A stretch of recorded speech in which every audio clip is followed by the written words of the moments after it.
Mr. Ashok Chavan is not barred from contesting election by any law or by the Election Commission. Sonia गांधींनी केलं अशोक चव्हाणांचं समर्थन. म्हणाल्या, अशोक चव्हाणांना कोणत्याही कायद्यानं निवडणूक लढवण्यापासून बंदी घातली नाहीये.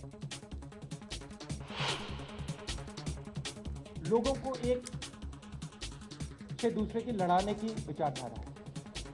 वो विचारधारा हिंदुस्तान को नुकसान करने वाली विचारधारा है. मोदींची विचारसरणी लोकांना आपापसात लढवणारी. राहुल गांधींचा हल्ला बोल. आपकी आवाज हमारा संकल्प. काँग्रेसचा निवडणूक जाहीरनामा प्रसिद्ध. वो है AK-49. ये AK-49 ने अभी एक पार्टी को जन्म दिया. जम्मूच्या दौऱ्यात मोदींनी काश्मीरच्या मुद्द्यावरून डागली तोफ. सार्वमतावरून संरक्षण मंत्री अँटनी आणि अरविंद केजरीवालांवर केली जोरदार टीका. शिवसेनेमधला वाद पुन्हा एकदा चव्हाट्यावर. आमदार रामदास कदम यांच्याकडे पक्षप्रमुखांनी कुठलीही राजकीय जबाबदारी सोपवलेली नाही. खासदार अनंत गीतेंचं वक्तव्य. पण राज्यभर प्रचार करणार असल्याचं कदम यांचं स्पष्टीकरण.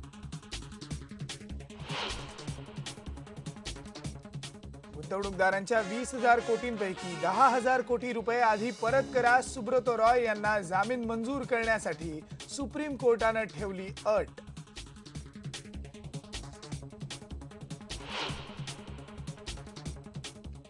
शक्ती मिल फोटो जर्नलिस्ट गँगरेप प्रकरणी काही वेळातच पुन्हा एकदा सुनावणी. अंतिम निकाल येण्याची शक्यता.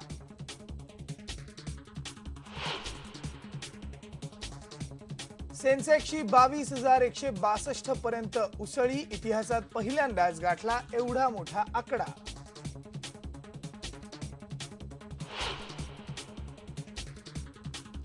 आणि राखी सावंत सुद्धा निवडणुकीच्या रिंगणात. उत्तर पश्चिम मुंबईतून अपक्ष म्हणून लढणार.